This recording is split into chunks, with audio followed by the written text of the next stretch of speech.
नमस्कार, बहुत स्वागत है। आप देख रहे हैं महासंग्राम 2024। महासंग्राम 2024 में भी आज बड़े मुद्दों के साथ हम हाजिर हुए हैं। पहला बड़ा मुद्दा जम्मू कश्मीर से है, जहां पर जम्मू कश्मीर नेशनल कॉन्फ्रेंस के भीतर कुछ भी ठीक नहीं चल रहा है। जो पार्टी कभी खुद को एक अनुशासित ताकत होने का दावा कर रही थी, वो अंदरूनी कलह से घिरी हुई नजर आ रही है। पार्टी के भीतर विभाजन तब सामने आया जब पार्टी अध्यक्ष उमर अब्दुल्ला को विषम परिस्थितियों में बांडीपुरा से पार्टी के जिला अध्यक्ष को हटाने के लिए मजबूर होना पड़ा। आपको बता दें कि गुलाम रसूल नाज बांडीपुरा में आयोजित पार्टी सम्मेलन में शामिल नहीं हुए। उमर अब्दुल्ला ने इस मुद्दे पर तीखी प्रतिक्रिया व्यक्त की और पार्टी महासचिव से जिला अध्यक्ष बांडीपुरा को उनके पद से हटाने के लिए कहा। इस मौके पर उमर अब्दुल्ला ने साफ कर दिया है कि वो किसी भी कीमत पर अनुशासनहीनता बर्दाश्त नहीं करेंगे। इस बीच बीजेपी ने पार्टी को बटा हुआ घर बताकर एनसी पर कटाक्ष किया है। मलिक साहब को अंगूठा दिखाना नहीं है। नजीर मलिक साहब की यहां बेइज्जती नहीं हो रही है। बेइज्जती हमारे कायद, हमारे सदर जनाब फारूक अब्दुल्ला साहब की जा रही है और ये चीज मैं बर्दाश्त नहीं करूं।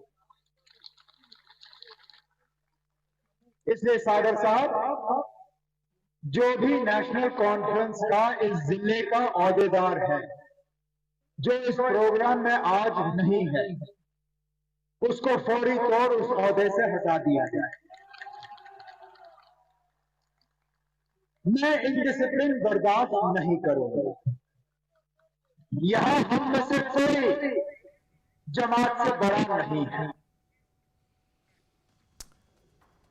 तो उमर अब्दुल्ला का यह बयान जाहिर करता है कि नेशनल कॉन्फ्रेंस के अंदर क्या वाकई में सब कुछ ठीक ठाक नहीं चल रहा है, और क्या नेशनल कॉन्फ्रेंस के अंदर सब कुछ ठीक नहीं है, और वाकई में मौजूदा वक्त में नेशनल कॉन्फ्रेंस, क्योंकि अगर इस टाइमिंग की हम बात करें, आने वाले दिनों में लोकसभा के चुनाव होंगे और उससे पहले पार्टी के अंदर अगर कुछ गड़बड़ी है, पार्टी के अंदर सब कुछ ठीक ठाक नहीं चल रहा है, जो कुछ बांडीपुरा में हुआ और जो बयान हमने आपको उमर अब्दुल्ला का जो बयान सुना है, इससे यही जाहिर होता है कि पार्टी के अंदर सब कुछ ठीक ठाक नहीं चल रहा है। तो ऐसे में पार्टी के लिए आने वाले दिनों में मुसीबत खड़ी हो सकती है, और लोकसभा चुनाव क्योंकि सर पर है, इस वजह से भी कहीं ना कहीं परेशानी पार्टी को उठानी पड़ सकती है। और यही वजह है कि जो दूसरी पार्टियां और खासतौर से बीजेपी कहीं ना कहीं इस जो सिनेरियो है इस वक्त नेशनल कॉन्फ्रेंस का, उस पर एक तरह से मजे ले रही है और तंज करने का मौका बीजेपी को मिला है। इसी पर हम चर्चा करेंगे कि आखिर नेशनल कॉन्फ्रेंस के अंदर चल क्या कुछ रहा है। सीधे जम्मू का रुख करेंगे। हमारे सहयोगी मनोज कौल हमारे साथ जुड़ रहे हैं, उनसे हम इस पूरे इशू को समझने की कोशिश करेंगे। मनोज, नेशनल कॉन्फ्रेंस के अंदर क्या वाकई में सब कुछ ठीक ठाक नहीं चल रहा है? एक ऐसी पार्टी जहां पर डॉक्टर फारूक अब्दुल्ला, उमर अब्दुल्ला, कई बार रियासत में इस पार्टी की सरकार भी रही है। अब उसी पार्टी के अंदर हम देख रहे हैं कि एक प्रोग्राम के अंदर खुद उमर अब्दुल्ला को तमाम चीजें खुलेआम तौर पर सबके सामने कहनी पड़ रही हैं। तो इन तमाम सूरत हाल को किस तरह से देखा जाए? देखिए अबू हुरैरा, ये जो आज की बात सामने आई है, तो इससे साफ जाहिर है कि नेशनल कॉन्फ्रेंस के अंदर सब कुछ ठीक ठाक नहीं है। ये आज की बात नहीं है कि बांडीपुरा में इस तरह का वाकया पेश आया और इस तरह से जो दराड़ है पार्टी के अंदर, जो बटे हुए हैं लीडर्स वहाँ के, वो सामने आई है। ये जो दोनों लीडर हैं वहाँ पर, जो गुलाम रसूल नाज जो हैं वो डिस्ट्रिक्ट प्रेसिडेंट रहे हैं जम्मू कश्मीर नेशनल कॉन्फ्रेंस के, और एमएलए भी वो रह चुके हैं नेशनल कॉन्फ्रेंस से 1 या 2 बार।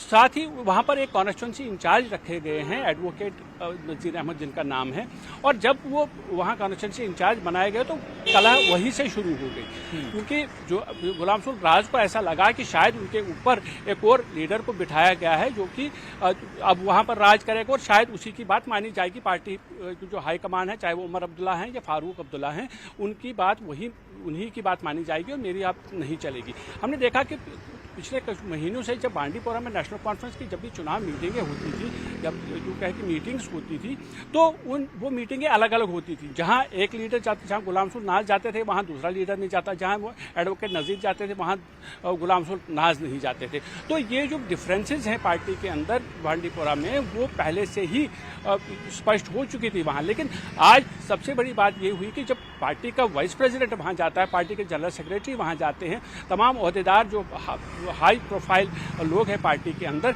जब वो वहाँ चले जाते हैं और गुलाम रसूल नाज उस मीटिंग से हम ये कह सकते हैं कि वो मीटिंग से अलग हो जाते हैं, मीटिंग में वो शमूलियत नहीं करते, तो उमर अब्दुल्ला के लिए हम ये कह सकते हैं कि एक एम्बेरसमेंट सा उनको लगा, जिसमें जैसा कि उन्होंने कहा कि अगर हम स्पीच को देखेंगे तो स्पीच में उन्होंने ये कहा कि ये सिर्फ एक लीडर की बेइज्जती नहीं है, ये पूरे डॉक्टर फारूक अब्दुल्ला की बेइज्जती है, ये पूरी पार्टी की बेइज्जती है। उसका मतलब साफ है कि वहाँ पर जिस तरह के हालात रहे हैं बांडीपोरा में, वो नेशनल कॉन्फ्रेंस के लिए मुआफिक नहीं है। वहाँ पहले से ही बंटवारा हो चुका है, वहाँ पहले से ही धड़ाबंदी हो चुकी थी। अब उमर अब्दुल्ला ने जो वहाँ पर इस तरह का बयान दिया है, जैसे उन्होंने जनरल सेक्रेटरी को से ये कहा है कि आप उस डिस्ट्रिक्ट प्रेसिडेंट को हटा दीजिए, तो पब्लिकली जब उन्होंने इस तरह का बयान दिया है तो उसका मतलब दो तरीके का है। एक तो ये कि जो डिस्ट्रिक्ट प्रेसिडेंट बांडीपोरा का है, अगर वो मीटिंग में शामिल नहीं हुए तो उनके खिलाफ कार्रवाई होगी, उनको ओहदे से हटाया गया, वो तो एक बात है। दूसरी जो उसकी सबसे बड़ी जो वजह हो सकती है वो ये हो सकती है कि उमर अब्दुल्ला ने पार्टी के अंदर अगर कहीं और भी कुछ लीडर नाराज़ हैं या कुछ और लीडर जो गुटबंदी में शामिल हुए हैं, उनको भी एक कड़ा संदेश दिया गया है कि अगर वो इस तरह की गतिविधियों में लुप्त पाए गए, अगर वो इस तरह की एंटी पार्टी एक्टिविटीज लुप्त पाए गए तो उनके खिलाफ कार्रवाई हो सकती है, तो उन्हें पार्टी से बाहर का रास्ता दिखाया जा सकता है। तो जिससे ये साफ जाहिर है कि नेशनल कॉन्फ्रेंस के अंदर सब कुछ ठीक नहीं है। हमने देखा कि जैसा कि अगर हम पीडीपी की बात करेंगे तो हमने देखा 1 साल पहले पीडीपी के मैक्सिमम जो उनके जो पूर्व एमएलएज भी थे या बड़े बड़े लीडर थे, वो पार्टी छोड़ के चले गए। नेशनल कॉन्फ्रेंस में भी एक आध लीडर चले गए, लेकिन ओवरऑल ऐसा लग रहा था कि पार्टी एकजुट है और जहां इस तरह की धड़ाबंदी नहीं है। लेकिन आज जिस तरह से ये बात सामने आई है तो बिल्कुल यकीनी तौर पर यह कहा जा सकता है कि नेशनल कॉन्फ्रेंस के अंदर सब कुछ ठीक ठाक नहीं है। बिल्कुल मनोज, क्योंकि अब जो टाइमिंग है इसकी अगर हम बात करें, क्योंकि आने वाले दिनों में लोकसभा के चुनाव होंगे और उससे पहले पार्टी में जिस तरह की उठापटक है या फिर जिस तरह की नाराजगी देखी जा रही है, और उमर अब्दुल्ला का बयान स्टेज पे खड़े होकर इस तरह से कहना कि जो इस प्रोग्राम में नहीं है उन्हें पार्टी से बाहर का रास्ता दिखा दिया जाए, ये कहना तो अपने आप में एक तरह से मनोज आसान है, लेकिन आने वाले दिनों में लोकसभा चुनाव होंगे और जब आपकी पार्टी के अंदर ही सब कुछ ठीक ठाक नहीं होगा तो फिर मुश्किलें खड़ी होंगी पार्टी के लिए। हाँ देखिए, बिल्कुल जैसे मैं पहले कह रहा कि उमर अब्दुल्ला ने जहां आज डिस्ट्रिक्ट प्रेसिडेंट अगर वो उनको बोलते हैं कि उनको पार्टी से निकाला जाता है, ये सिर्फ संदेश वहीं तक सीमित नहीं है, ये संदेश बाकी उन लोगों के लिए भी है जो उन्हें लगता है कि पार्टी के विपरीत काम कर रहे हैं, पार्टी इंटरेस्ट के खिलाफ काम कर रहे हैं। तो उनको भी एक मैसेज दिया है, एक कड़ा संदेश दे दिया है कि अगर वो इस तरह की एक्टिविटीज़ करेंगे, अगर वो पार्टी के एजेंडे पर नहीं चलेंगे, अगर पार्टी का डिसिप्लिन वो तोड़ेंगे तो उनके खिलाफ भी कार्रवाई की जा सकती है। इसलिए जरूरी है, जैसा आपने कहा कि चुनाव आने वाले हैं, चुनाव के दौरान अगर पार्टी के अंदर ही सब कुछ ठीक नहीं है तो वो अलायंस की बात नहीं कर सकते, तो वो बाकी जो पार्टी से उनकी मुखालफत कैसे कर सकते हैं, उनकी मुखालफत करेंगे तो उनका मुकाबला कैसे कर सकते हैं। तो साफ संदेश ये है कि उमर अब्दुल्ला ने कोशिश की है आज ये बताने की कि पार्टी के अंदर डिसिप्लिन कायम रखना ज़रूरी है, क्योंकि आने वाले चुनाव हैं और चुनाव में अगर इस तरह की गतिविधियाँ जारी रही पार्टी के अंदर तो उन्हें काफ़ी नुकसान हो सकता है। यही वजह है कि जैसे आपने देखा कि बीजेपी जो है, जो उनकी प्रतिद्वंदी है, जो उनकी अपोजिट अपने उनके उम्मीदवार खड़े करेगी, तो बीजेपी ने ये चुटकी ली है। उनका ये कहना है कि ये तो सब कहते थे कि हमारे घर में सब ठीक है, पार्टी में कोई दरार नहीं है, पार्टी में कोई गुटबाजी नहीं है, तो आज देखिए कैसे क्या हुआ। तो यही वजह है कि उमर अब्दुल्ला ने ये कोशिश की है कि उन तमाम लोगों को, उन तमाम लीडरों को ये संदेश देने की, पैगाम पहुंचाने की कि आप अगर किसी भी तरीके से पार्टी के डिसिप्लिन के खिलाफ जाएंगे तो आपके खिलाफ कड़ी कार्रवाई होगी। अब उसमें दो तरीके के नतीजे हो सकते हैं। एक ये कि जो लीडर गुटबाजी में होंगे, जो लीडर इस पार्टी के से नाराज़ होंगे, उनका एक गुस्सा बढ़ सकता है। तो उन्हें हो सकता है कि ऐसा, जैसा कि मैंने पहले कहा कि जो गुलाम रसूल नाज हैं, गुलाम रसूल नाज नए लीडर नहीं है, वो सीनियर लीडर हैं पार्टी के। अब उनके क्या सिर्फ बांडीपुर ज़िले में ही उनका इन्फ्लुएंस है या फिर कुछ और लीडर भी उनके राब्ते में हो सकते हैं? क्योंकि अगर वो मीटिंग में नहीं जाती हैं तो उसका साफ मतलब ये है कि उन्होंने पहले से मन बना लिया था, वो पार्टी से नाराज़ हैं। तो उनके साथ और कितने लोग हो सकते हैं, वो उनके साथ किस तरह राब्ते में रहेंगे और उसके बाद पार्टी के साथ रहने में वो किस तरह का फैसला लेंगे, वो हो सकता है। और दूसरी बात जो बड़ी ये है कि कुछ लोग ऐसे कि जिन्हें ऐसा लग रहा होगा कि हम देखते हैं कि अगर यहाँ एक जगह पर कोई गुटबाजी होती है, अगर उसमें वो कामयाब हो जाते हैं या पार्टी उनको मनाने के लिए जाती है, वो अपनी टर्म्स पे पार्टी में रहेंगे, तो उनके लिए भी ये संदेश है कि शायद वो 10 बार सोचेंगे कि अगर बांडीपुर में ऐसा हो सकता है तो शायद उनके साथ भी ऐसा हो सकता है। तो यानी ये एक दो तरीके के इसके रिजल्ट्स आ सकते हैं, लेकिन उमर अब्दुल्ला ने अपनी तरफ से जो कोशिश की है वो ये की है कि मनोज, लेकिन उसको ये संदेश दिया जाए कि वो पार्टी से एक सख्त पैगाम देने की उमर अब्दुल्ला ने कोशिश की है। लेकिन मनोज, एक ऐसी पार्टी जो बुरे वक्त में भी 370 के बाद आप देखिए या चुनाव हारने के बाद भी जो पार्टी मजबूती से खड़ी रही, नहीं टूटी, उस पार्टी में आज एक तरह से दरार नजर आ रही है और उसका फायदा बीजेपी एक तरह से कहीं ना कहीं, क्योंकि जब घर में आपके दरार होगी तो जो पड़ोसी होगा वो उसे झांकने का और कमेंट करने का मौका मिलेगा। लेकिन क्या मनोज, इसे सिर्फ जो बांडीपुरा में हुआ है वहीं तक सीमित समझा जाए या ये मानकर चला जाए कि वाकई में पार्टी में कुछ ठीक ठाक इंदिनों नहीं चल रहा है और इस तरह के मसले और जगहों पर भी हो सकते हैं? जो पार्टी मजबूती से खड़ी रही 370 के बाद, चुनाव हारने के बाद, उसमें अचानक से इस तरह की कला नजर आ रही है। क्या अगर दूरअंदेशी या बड़े सिनेरियो में अगर देखा जाए तो इसे किस तरह से हम समझेंगे? देखें, अबोहरा में वही जिक्र कर रहा था कि जो गुलाम रसूल नाज हैं, गुलाम रसूल नाज कोई छोटे लीडर नहीं है, वो काफ़ी सीनियर लीडर रहे हैं पार्टी के, एमएलए भी रहे हैं 2-1 बार। तो उनका भी एक इन्फ्लुएंस हो सकता है और हो सकता है कि जो पार्टी के अंदर और भी जगहों पर गुटबाजी होगी। तो अब ये देखना होगा कि गुलाम रसूल नाज हैं तो उन्हें जिस तरह से पार्टी ने डिस्ट्रिक्ट प्रेसिडेंट के ओहदे से हटाया है, हालांकि उन्होंने जब उस पर प्रतिक्रिया दी थी तो उनका ये कहना था कि अगर इस तरह की कोई बात होती है तो उन्हें पब्लिकली ऐसा बोलना नहीं चाहिए था। तो अब पब्लिकली ऐसे बोलना नहीं चाहिए था तो उन्होंने भी कहीं ना कहीं उमर अब्दुल्ला तक ये संदेश पहुंचाने की कोशिश की है कि गलती आपकी है। यानी अगर आप मुझे पार्टी से निकालते हैं और वो आप सरेआम बोलते हैं कि मैंने उनको डिस्ट्रिक्ट प्रेसिडेंट के ओहदे से हटाया है, ओहदे से हटाया उसका मतलब है पार्टी से बाहर का रास्ता भी दिखा सकते हैं। तो शायद ये भी एक हो सकता है, ये भी एक वजह बन सकती है कि जो बाकी लोग हैं जहां पर कई गुट अगर हो सकते हैं, क्योंकि कोई भी पार्टी होगी और गुबरेरा तो उसका ये मतलब नहीं है कि उसमें सब कुछ ठीक ठाक है। हर एक पार्टी में इस तरह की गुटबंदी होती है, कहीं ज़्यादा होती है, कहीं कम होती है, कहीं पे दिखती है, कहीं नहीं दिखती है। आज ये जो सामने आई है गुटबंदी बांडीपुरा में, तो उससे ऐसा माना जा रहा है कि सियासी मुबसरीन का ये मानना है कि जो बाकी के जो एरियाज़ हैं वहाँ पर भी हो सकता है, पॉसिबिलिटी है कि कुछ लोग ऐसे होंगे जो पार्टी लीडरशिप से नाराज होंगे, चाहे वो डॉक्टर फारूक बिल्कुल मनोज, अब देखना ये बहुत अहम होगा कि नेशनल कॉन्फ्रेंस क्या डैमेज कंट्रोल कर पाती है आने वाले दिनों में, या फिर इस तरह की जो आवाजें हैं और इस तरह की जो नाराजगी है वो और भी जम्मू कश्मीर में उसके सामने निकल कर आती है। देखना बहुत अहम होगा। बहुत बहुत शुक्रिया मनोज हमारे साथ जुड़ने के लिए और तफसील से इस इशू पर बातचीत करने के लिए बहुत बहुत शुक्रिया। तो नेशनल कॉन्फ्रेंस के अंदर जाहिर सी बात है कि एक घमासान सा है और इसे डैमेज कंट्रोल करने की उमर अब्दुल्ला ने कोशिश की है, लेकिन क्या पार्टी के अंदर जो परेशानियां हैं, जो मुश्किलात हैं, जो बटे होने की बात कही जा रही है, क्या इस पर पार्टी एक तरह से काबू पा पाएगी आने वाले दिनों में? क्योंकि आने वाले दिनों में फिर लोकसभा के चुनाव होने वाले हैं, इसलिए भी ये कहा जा रहा है कि ये बहुत इंपॉर्टेंट टाइम है नेशनल कॉन्फ्रेंस के लिए और पार्टी के लिए कि वो अपने कुंबे को एक तरह से संभाल कर रखे। चलिए आगे बढ़ेंगे, महासंग्राम 2024 के दूसरे मुद्दे की तरफ बढ़ेंगे। हिमाचल में बीजेपी और कांग्रेस के बीच जबानी जंग और तेज हो गई है। अब पूर्व प्रदेश अध्यक्ष सुरेश कश्यप ने सुक्खू के नेतृत्व वाली कांग्रेस सरकार को मोर्चों पर विफल करार देते हुए निशाना साधा है। उन्होंने मीडिया से कहा है कि प्रधानमंत्री नरेंद्र मोदी ने हिमाचल के लोगों की उच्च उम्मीदों को पूरा करने के लिए कई कदम उठाए हैं। हालांकि उन्होंने कहा कि सुक्खू के नेतृत्व वाली सरकार निष्क्रिय दिख रही है और राज्य के लोगों के लंबे समय से लंबित मुद्दों को हल करने के लिए कोई कदम नहीं उठा रही है।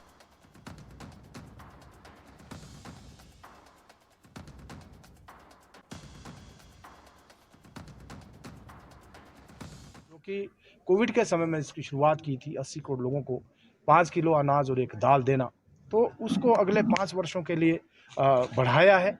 एक बहुत बड़ा कदम केंद्र सरकार का है और हम इस बात को भी आज देख सकते हैं कि 13.5 करोड़ से ज़्यादा लोग जो गरीबी रेखा से बाहर आए हैं। तो कहीं ना कहीं ये उपलब्धियां हैं जिसकी बदौलत आज हमारा देश आगे भी बढ़ रहा है और हम उस दिशा में आगे बढ़ रहे हैं। जब मोदी जी के नेतृत्व में जब तीसरी बार प्रधानमंत्री बने तो हम देश की तीसरी अर्थव्यवस्था भी बनेंगे और जब आज़ादी के 100 वर्ष 2047 में हम पूरा करेंगे, उस समय हम विकसित राष्ट्र के रूप में दुनिया के मानचित्र के ऊपर खड़े होंगे।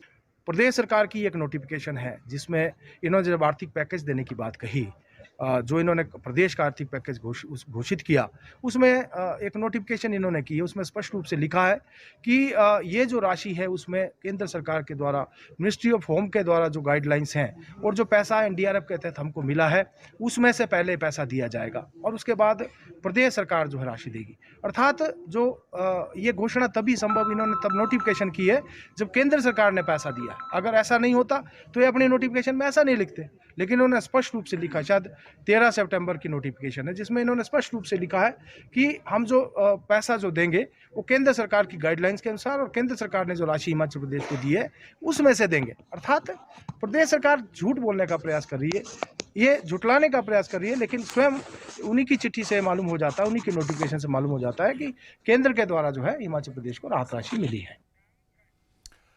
तो हिमाचल प्रदेश में लगातार विपक्ष और सरकार के बीच में जो जबानी जंग है वो थमने का नाम ले रही है। लगातार हम देख रहे हैं कि सरकार बनने के बाद पक्ष और विपक्ष के बीच में जबानी जंग चल रही है और खासतौर से जिस तरह से आपदा आई थी, आपदा के बाद और आपदा के दौरान भी ये जबानी जंग इसी तरह से चलती रही और ये जबानी जंग थमने का नाम नहीं ले रही है। इसी पर हम चर्चा करेंगे। हमारे सहयोगी शिमला से रणबीर हमारे साथ जुड़े हुए हैं।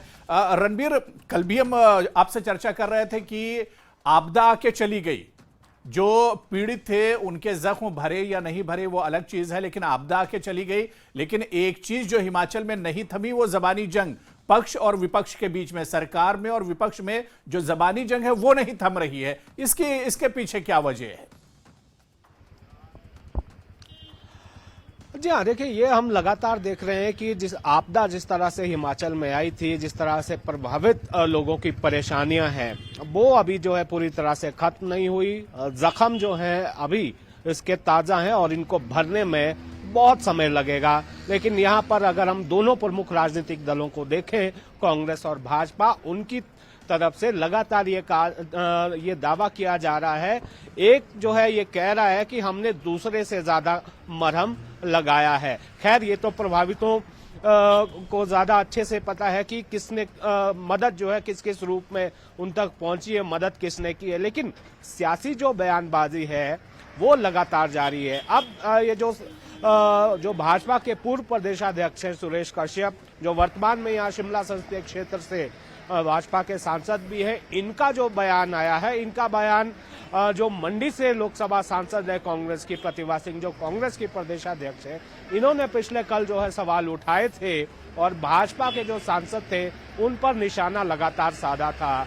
और हिमाचल सरकार के जितने मंत्री हैं वो लगातार यहाँ पर निशाना साध रहे हैं। मुख्यमंत्री के पहले के अगर हम वक्तव्यों को देखें तो उनकी तरफ से भी भाजपा के जो सांसदों को जो है वो निशाने पर लिया था कि जो भाजपा के सांसद हैं उन्होंने जो हिमाचल का पक्ष है प्रधानमंत्री के सामने नहीं रखा और यही कारण है कि मदद नहीं मिली है। और उप मुख्यमंत्री मुकेश अग्निहोत्री ने तो यहाँ तक कहा कि केंद्र की तरफ से मदद आनी थी, लेकिन उसे रोका गया सिर्फ एक व्यक्ति के जरिए, वो नेता प्रतिपक्ष का नाम उन्होंने लिया। तो कुल मिलाकर ये जो तल्खी है, जो जिस बात की चर्चा हम लगातार पिछले 2-3 दिनों से कर रहे हैं, ये जो है सीधे सीधे बताता है कि ये तैयारी जो अगले साल जो लोकसभा के चुनाव होने हैं उसकी तैयारी है और ये मुद्दा जो है बनने वाला है लोकसभा चुनावों में, जी। और कांग्रेस की तरफ से तो पहले ये ऐलान किया गया था कि इस मुद्दे को पूरी तरह से भुनाया जाएगा। वो जगह जगह लोगों को बताएगी कि केंद्र की तरफ से कोई मदद नहीं आई। लेकिन यहाँ पर अगर हम एक प्रेस विज्ञप्ति पर नजर डालें जो सुरेश कश्यप की तरफ से जारी की गई है, उसमें ये दावा किया जा रहा है, भाजपा की तरफ से ये कहा जा रहा है कि इस आपदा के दौर में कुल 2000 करोड़ से ज्यादा की मदद केंद्र सरकार की तरफ से की गई है। 11,000 मकान स्वीकृत किए गए हैं, उसकी राशि भी राज्य सरकार को मिली है। लेकिन यहाँ राज्य सरकार की तरफ से ठीक उल्टा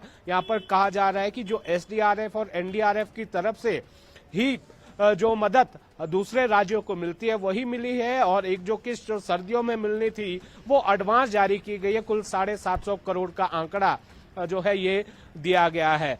और यहाँ पर जो सड़क की मरम्मत के लिए या सड़क निर्माण के लिए जो PMGSY यानी प्रधानमंत्री ग्राम सड़क योजना के तहत जिस पैसे की बात भाजपा कर रही है, उस पर राज्य सरकार की तरफ से कहा गया है ये तो हर राज्य को मिलता है, वो चरण 1, चरण 2, चरण 3 के तहत जो है मिलता है। तो ये जुबानी जंग जो है लगातार जारी है। ये संग्राम ऐसा लगता है कि ये अभी थमने वाला नहीं है, ये अभी और चलेगा। बिल्कुल रणबीर, लेकिन इस जबानी जंग में जो हम देख रहे हैं कि असल जो मुद्दा है वो ये है कि केंद्र सरकार से राहत को लेकर असल मुद्दा यही है। असल जो बयानबाजी हो रही है वो यही है कि राज्य सरकार कह रही कि केंद्र की तरफ से इतनी बड़ी आपदाई 50 साल में इतना नुकसान हिमाचल का कभी नहीं हुआ, और इस बीच भी केंद्र की तरफ से राहत नहीं दी गई राज्य सरकार को। जबकि बीजेपी और विपक्ष का कहना है कि केंद्र ने मदद की है और राज्य सरकार ने जो पैकेज दिया है उसमें भी केंद्र के बगैर यह संभव नहीं था जो पैकेज दिया गया है, और केंद्र की तरफ से कई अलग अलग चीजों में मदद की गई है। तो रणबीर, कुल मिलाकर अगर देख रहे हैं ये जो बयानबाजी हो रही है जिस पर हम कल भी आपसे चर्चा कर रहे थे, पूरा जो मुद्दा है वो सिर्फ यह है कि केंद्र से जो राहत राशि है उस पर ही बयानबाजी हो रही है, वहीं तक केंद्रित है ये पूरी बयानबाजी। जी हाँ, बिल्कुल इसी को मद्देनजर रखते हुए यहाँ पर ये बयानबाजी हो रही है जिस बात का जिक्र आप कर रहे हैं। और बड़ी बात इसमें अब ये है कि ना तो राज्य सरकार ना ही जो यहाँ पर विपक्ष में है भाजपा के नेता, भाजपा के सांसद, वो कोई ऐसा कागज नहीं दिखा पा रहे हैं कि केंद्र सरकार की तरफ से कितनी मदद दी गई है। राज्य सरकार की तरफ से बार बार ये कहा गया है कि केंद्र सरकार बताए, भाजपा के नेता बताए किसी कागज के जरिए कि कितनी मदद किस किस मद में राज्य सरकार को इस आपदा के तहत की गई है। और राज्य सरकार की तरफ से भी कोई ऐसा पत्र अभी या कोई ऐसी चिट्ठी या कोई ऐसा दस्तावेज नहीं दिखाया जा रहा है जिससे राज्य सरकार ये कहे कि स्पष्ट तौर पर देखिए इतनी मदद जो है इस मद में केंद्र सरकार की तरफ से आई है। तो खाली यहाँ पर जो है दावे किए जा रहे हैं। एक पक्ष कह रहा है कि नहीं केंद्र की तरफ से बहुत मदद आई, जबकि दूसरा पक्ष कह रहा है कि केंद्र की तरफ से एक पैसा भी नहीं आया। तो कुल मिलाकर जो बयानबाजी है वो पूरी तरह से राजनीतिक नजर आती है। बिल्कुल। और इसमें उन लोगों का जिक्र जो है कम हो रहा है जो प्रभावित है। कोई ये नहीं बता पा रहा है कि ये मदद राशि जो है किस किस के पास पहुंची है और किसका घर जो ढह गया था उसका घर संवार दिया गया है, किसकी जमीन को नुकसान हुआ था उसे जो है राहत पहुंचाई गई है। रणबीर, तो बहुत अच्छी बात आपने कही कि जो विक्टिम है, जो उन्हें मदद मिली या नहीं मिली इस पर चर्चा नहीं हो रही, इस पर बयानबाजी नहीं हो रही है। लेकिन यह बयानबाजी जरूर हो रही है कि केंद्र ने राज्य को दिया या राज्य को केंद्र से सहायता मिली या नहीं मिली, इस पर लगातार बयानबाजी जरूर हो रही है। और इस पर कोई जबान तक खोलने को तैयार नहीं है कि जो प्रभावित है उनकी सही मानों में जो मदद होनी चाहिए थी वो मदद हुई या नहीं हुई, इस पर कोई बयानबाजी नहीं हो रही है। बहुत बहुत शुक्रिया रणबीर हमारे साथ जुड़ने के लिए और इस इशू पर तफसील से बातचीत करने के लिए बहुत बहुत शुक्रिया।